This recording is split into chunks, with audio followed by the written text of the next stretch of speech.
네, 2021년 새해가 밝았습니다. 사람들이 이렇게 새해가 시작되면 새해 복 많이 받으세요라고 늘 인사를 하지 않습니까? 그런데 우리들은 여기에 예수님 안에서라는 말을 붙여야 합니다. 우리 옆에 계신 분들과 잠깐 인사를 하겠는데요. 예수님 안에서 새해 복 많이 받으세요. 인사합시다. 예수님 안에서 새해 복 많이 받으세요. 네, 원래 우리 교회 포가 아마 송구영 신예배 드리면서 다 들으셨겠지만 예수 안에 소망 있네입니다. 여기에 멋지게 이렇게 붙어 있죠. 우리 한 권사님께서 정성스럽게 써주셨는데 이렇게 표로 붙여놨습니다. 세상 사람들이 코로나19 때문에 작년에 절망스러운 그런 시간을 보냈습니다. 제가 작년 기사를 이렇게 작년에 여러 가지 코로나19 때문에 어려웠다라는 내용의 기사들을 살펴보다가 취업을 준비하시는 분이 이런 말을 한 것을 제가 봤습니다. 코로나 때문에 1년을 날렸는데 불합격할 기회조차 없었다. 그런 말을 하더라고요. 그러니까 기업이 채용을 많이 하지 않으니까 이 불합격할 기회조차 갖지 못했다. 그 말을 하는 것을 보면서 참 저도 참 마음이 시렸습니다. 여러분, 이렇게 우리들은 취업 준비생뿐만 아니라 모두 다 어렵고 우울한 시간을 보냈습니다. 예전에는 좀 답답하면 어떻습니까? 여행이라도 다녀올 수 있었잖아요.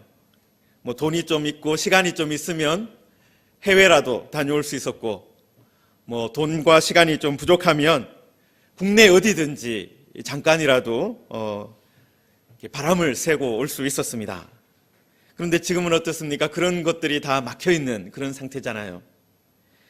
그리고 또 좀 이렇게 힘들고 어려울 때 마음에 맞는 친구를 만나서 이야기도 하고 차도 마시고, 우리 장로님 기도하신 것처럼 교회에서 와서 커피도 마시고 식사도 하고 이렇게 할 수 있었는데, 지금 그렇게 하는 것이 다 막혀 있는 그런 시기가 되었습니다. 작년 봄에 특히 이제 유럽과 미국에서 코로나가 심할 때 의료 붕괴가 일어나서 수많은 사람들이 이렇게 목숨을 잃는 것을 우리가 보지 않았습니까? 그런데 이 겨울을 보내면서 다시 그런 일들이 그런 도시에서, 유럽에서 또 미국에서 다시 일어나고 있다 보고 있습니다. 그때는 좀 우리가 강 건너 불구경하듯이 했는데 지금은 또 어떻습니까? 우리 주변에 이제 곧 그런 일들이 일어나지 않을까 걱정하는 그런 시대가 되었습니다. 바로 이런 상황 가운데서 우리가 지금 하나님께 예배를 드리기 위해서 모였다라는 것이죠. 온라인으로 또 이 예배당에서 하나님께 예배하는 이유가 그렇다면 무엇이겠습니까? 이 예배 가운데 우리가 기대하는 어떤 것이 있기 때문에 그렇습니다. 예배 가운데 하나님께서 어떤 특별한 은혜를 주시기 때문에 그런 것이죠. 바로 오늘 이 요한계시록 4장 말씀을 통해서 예배 가운데 하나님께서 어떤 은혜를 주시는지를 좀 살펴보려고 합니다. 작년에 우리들이 요한계시록을 1장에서 3장까지 살펴봤지 않습니까? 오늘 우리가 이어지는 요한계시록 4장을 읽었는데요. 우리가 계속해서 요한계시록 계속 살펴볼 것은 아니지만 특히 예수 안에 소망 있네라는 이 주제를 가지고 몇 군데 본문을 좀 살펴보려고 합니다. 여러분, 많은 사람들이 요한계시록의 이 주제가 종말이다라고 생각하는 분들이 많아요. 종말이다. 그러니까 이 요한계시록이 종말을 다루고 있고 종말이 가장 큰 주제다라고 생각을 하는 거죠. 사실 읽어보면 종말에 일어날, 마지막 때에 일어날 사건들 같은 그런 일들이 기록되어 있기도 합니다. 여러분, 그런데 요한계시록의 가장 큰 주제는 종말이 아닙니다. 요한계시록의 가장 큰 주제는 종말이 아니라 예수 그리스도세요. 교회의 주인이시고 교회의 머리이신 예수님께서 교회를 어떻게 붙들고 계시는지, 이 종말이라는 이 시대 가운데 교회를 어떻게 운행하고 계시는지, 교회의 성도들을 어떻게 지키시고 계시는지 말씀하고 있는 책이다라는 거예요. 요한계시록은 예수님이 어떤 분이신가, 그리고 그분이 우리를 어떻게 붙들고 계시는가, 그리고 그 은혜를 알 우리들이 그분을, 예수님을 어떻게 믿고 또 예수님을 어떻게 사랑하고 예수님을 어떻게 소망하며 살아야 하는가, 그것을 말씀하고 있다라는 것입니다. 여러분, 작년에 우리가 그 요한계시록을 살펴보면서 2장과 3장에서 이 소아시아의 7교회에 주신 우리 예수님의 말씀을 살펴보았습니다.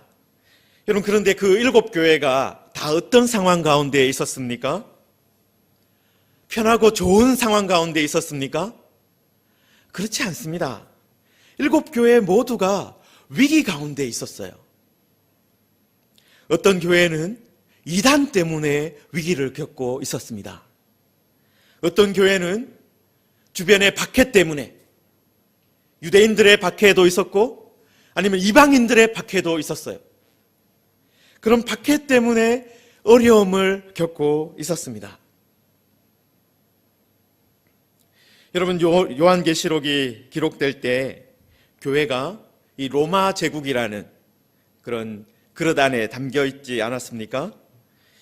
여러분, 그런데 이 로마 제국이라는 큰 이 나라 속에서, 그 큰 세상 속에서 교회가 중심부에 있는 것이 아니라 이 변두리에 있는 공동체였습니다.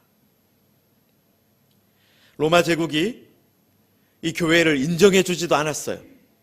공인된 허가된 종교가 아니었다라는 것입니다. 그리고 로마 제국이 어땠어요? 실제로 이 사도들이나 교회들의 운명을 좌지우지하고 있었습니다. 계시록의 저자인 사도 요한 또 어떻습니까? 이 바로 로마 당국에 의해서 이 반모섬이라는 곳으로 쫓겨난 그런 상태였습니다. 여러분, 이렇게 모든 교회들이 어려움을 겪고 있는 상황 가운데 이 교회다움을 잃어버리고 있는 그런 상황 가운데 이 계시록이 주어졌다라는 것입니다. 로마 사람들은 그때 어떻게 생각했겠습니까? 이 교회 그냥 가만히 내버려두면 없어지겠구나, 사라지겠구나, 그렇게 생각했을 것입니다. 여러분, 그런데 그런 위기 가운데 있었던 교회가 2000년이 지난 지금 또 어떻습니까? 살아남아있다라는 것이죠. 그 이유가 어디에 있겠습니까? 교회가 로마 제국을 의지한 것이 아니라 교회가 예수 그리스도를 의지했기 때문에, 그리고 교회를 향해서 주신 그 예수 그리스도의 말씀을 듣고 잘못된 것은 고치고 새롭게 했기 때문에 그 시기의 어려움을 다 이기고 또 2000년간의 그 모든 유혹과 어려움을 이기고 여기까지 올 수 있었던 것입니다. 여러분, 이 사도 요한이요, 주님의 말씀을, 주님의 음성을 들었지 않습니까? 여러분, 1절에 보시면, 오늘 4장 1절에 보시면 이 일 후에 내가 보니 하늘에 열린 문이 있었다라고 되어 있습니다. 여러분, 이 일이라는 것은 예수님께서 7교회에 말씀을 주신 그 사건을 말하는 것이죠. 여러분, 사도 요한도 예수님이 7교회의 말씀을 하시는 것을 들으면서 어떤 마음이 들었을까요? 여러분, 자신이 가르친 교회도 있고 자신이 다니면서 말씀을 전했던 교회도 7교회들 안에 있어요. 그런데 주님께서 그 교회들을 향해서 어떻게 말씀하셨습니까? 야, 너희들 처음 사랑을 버렸다. 너희들이 발람의 교훈을 지키고 있다. 이세벨을 용납하였다. 살았다 하는 이름을 가졌지만 죽은 자다. 너희들이 참 뜨겁지도 않고 차지도 않고 미지근하구나. 그런 평가를 우리 주님이 교회에 하셨어요. 이 소아시아에 있는 7교회를 가까이서 보았고 또 섬겼던 이 사도 요한에게 그 주님의 말씀은 어떻게 다가왔겠습니까? 여러분, 만약에 주님이 무지개 교회를 향해서 야, 살아있다고 하지만 죽은 교회다라고 말씀하시면 제가 이 교회를 담임하고 있는 저의 마음은 어떻겠습니까? 여러분, 사도 요한이 바로 그런 말을 주님께 들은 거예요. 내가 섬긴 교회, 내가 말씀을 전했던 그 교회를 향해서 예수님께서 야, 그 교회는 처음 사랑을 버렸다. 발람의 교훈을 따라간다. 그런 말을 들었으면 사도 요한도 어떻겠습니까? 야, 내가 섬기고 내가 가르쳤던 모든 것이 아무것도 아니었구나. 수포로 돌아갔구나. 나의 기도가, 나의 힘썼던 것들이 아무것도 아니었구나. 속으로 마음이 많이 언짢았을 거예요. 힘들었을 겁니다. 여러분, 그런 아픈 마음을 가지고 사도 요한이 눈을 들어 산을 보았는데 그곳에 무엇이 있었다라는 것입니까? 열린 문이 있었다라는 거예요. 교회가 이런 교회들이 과연 소망이 있는가라고 생각하면서 마음 아파하고 있었는데 하늘을 보니까 그곳에 열린 문이 있었다라는 거예요. 교회에 과연 소망이 있을까 하면서 하늘을 보니까 열린 문이 있었다라는 겁니다. 여러분, 모든 문이 닫혀 있으면 어떻습니까? 빠져나갈 길이 없잖아요. 그런데 열린 문이 있다라는 것은 무슨 의미입니까? 새로운 길이 있다라는 거예요.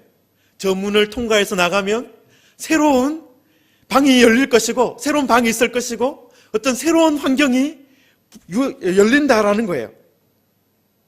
이 답답한 교회들도, 문제가 많은 교회들도 다시 생명력을 회복하고 아름다운 공동체로 변화될 가능성이 저 열린 문을 통해서 있을 수 있다라는 것입니다.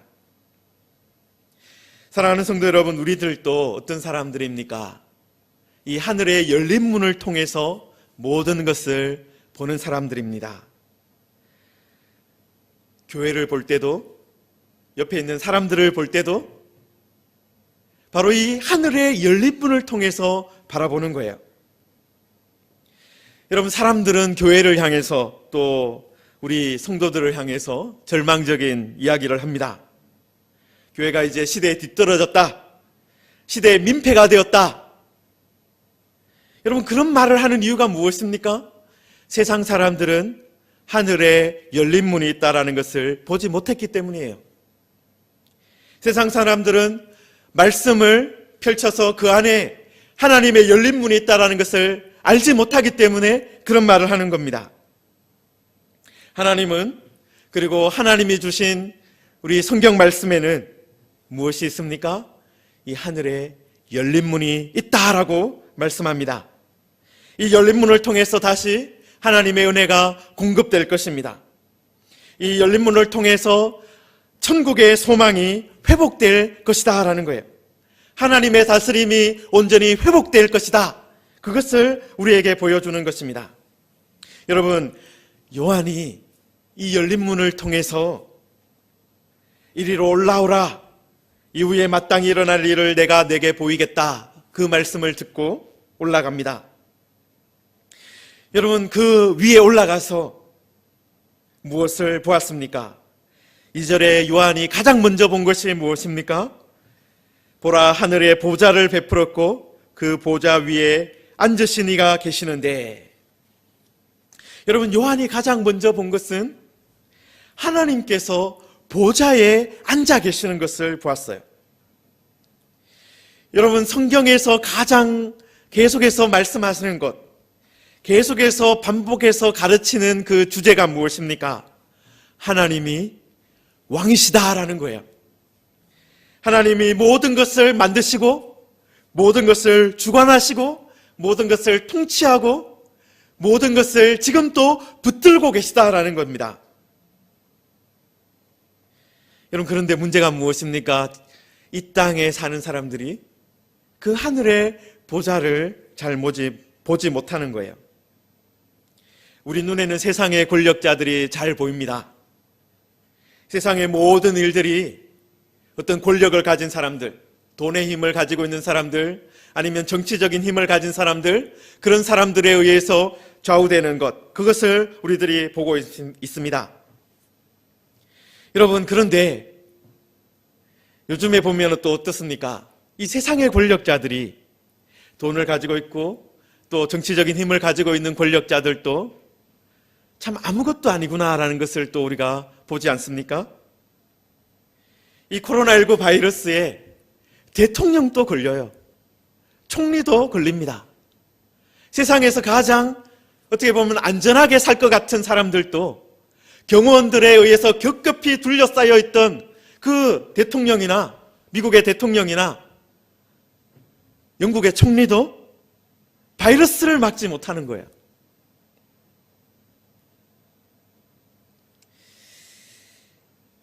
여러분, 그것이 바로 인간의 모습입니다. 인간의 나라의 모습이에요. 인간이 다스리는 한계입니다. 가장 강해 보이는 나라도, 가장 강해 보이는 권력도 우리가 하늘을 보는 순간 어떻게 됩니까? 하늘 보좌를 보는 순간, 저 세상의 권력은 아무것도 아니구나라는 것을 발견하는 것입니다. 세상의 왕들도, 세상의 권력자들도, 부자들도 코로나 바이러스 때문에 어떻게 할지 몰라서 허둥대고 있습니다. 그런데 이런 소란한 가운데 하나님은 어떻습니까? 여전히 보좌에 계시다라는 거예요.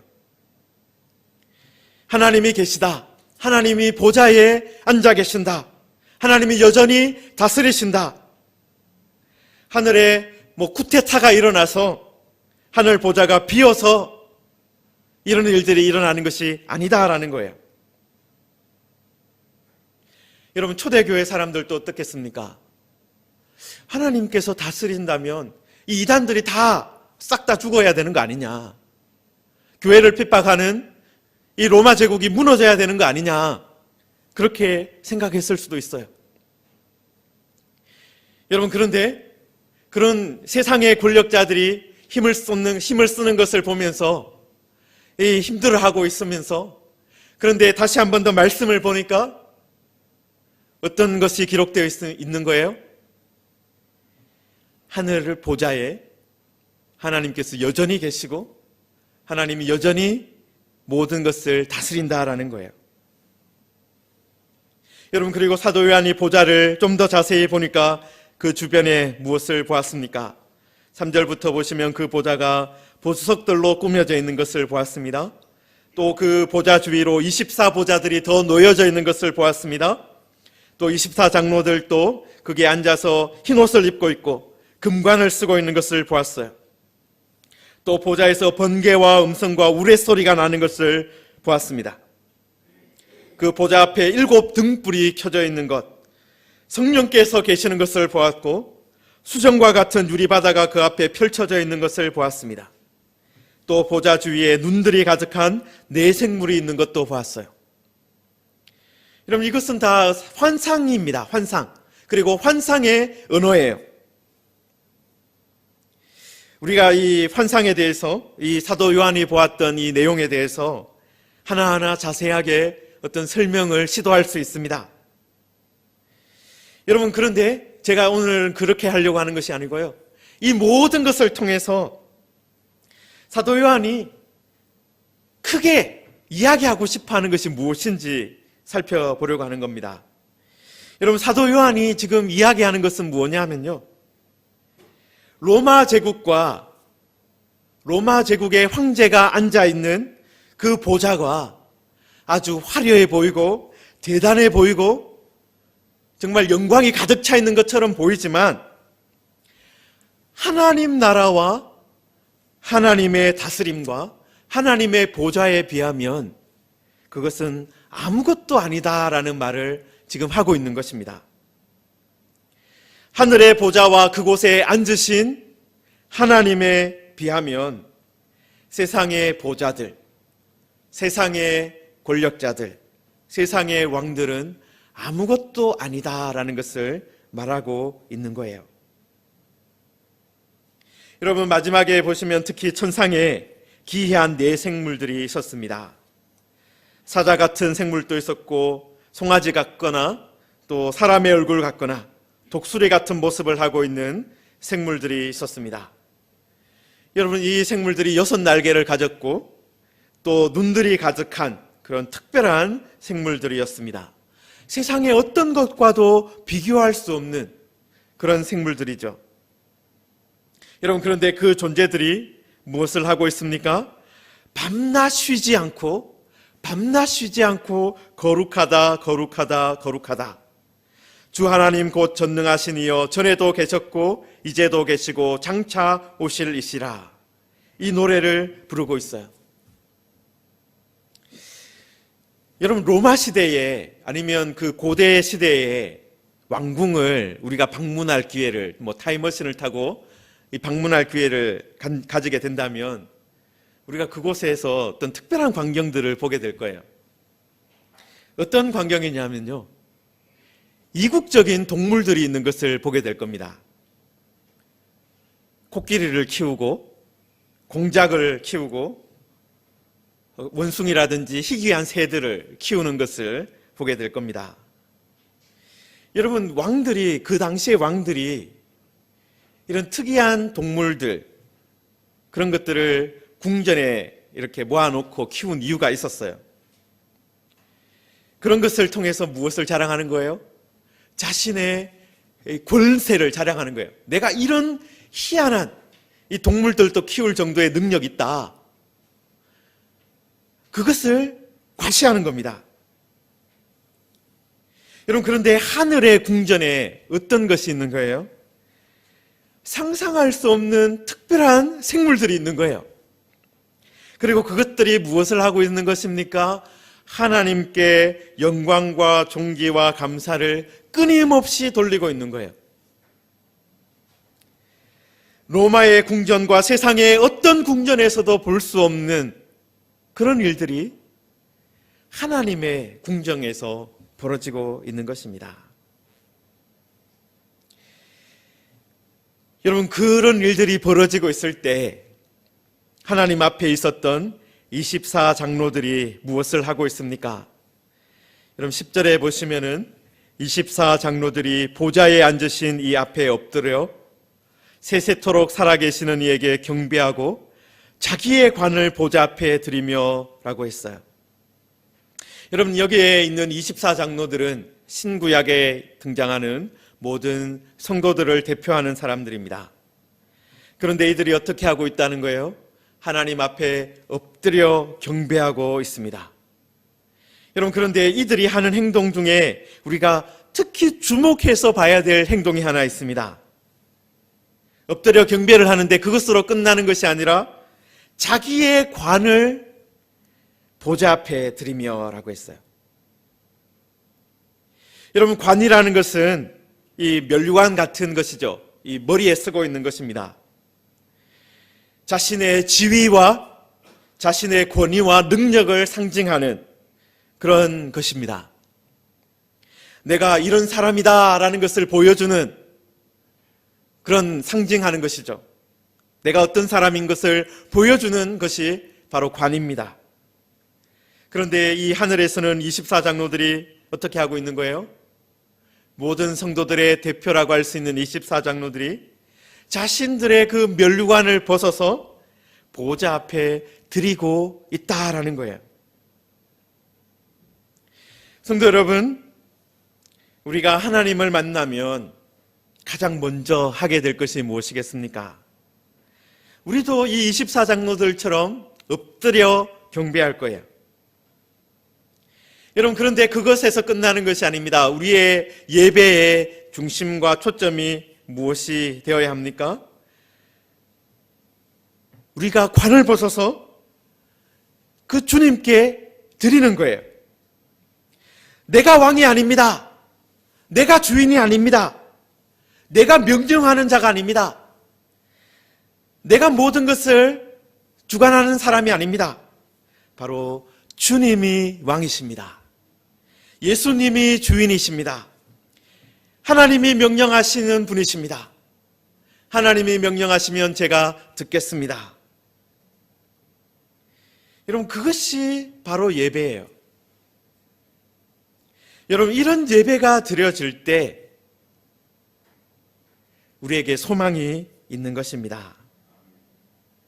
여러분, 장로들이 마지막으로 어떤 노래를 부르고 있습니까? 주께서 만물을 지으신지라 만물이 주의 뜻대로 있었고 또 지으심을 받았습니다 라고 하고 있어요. 여러분, 하나님께서 만물을 지으셨습니다. 또 그 뜻대로 다스리고 계십니다.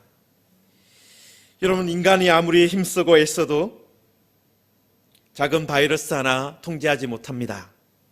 그러나 하나님께서 긍휼을 베푸시면, 하나님께서 은혜를 베푸시면, 하나님께서 그 지으신 모든 것을 향해서 말씀하시면 새로운 일이 일어난다라는 것입니다. 성도 여러분, 우리가 예배하는 우리 모두가 바로 이런 소망을 품고 살았으면 좋겠습니다. 우리에게 하늘에 열린 문이 있습니다. 그리고 하나님은 지금 또 보좌에 앉아 계시고 모든 것을 다스리고 계십니다. 문제는 무엇입니까? 우리들이 과연 그 주님 앞에 바르게 예배하고 있는가 하는 거예요. 내 생물들처럼 밤낮 없이 그 하나님께, 우리 주님께 영광과 존귀와 감사를 돌려드리느냐 하는 거예요.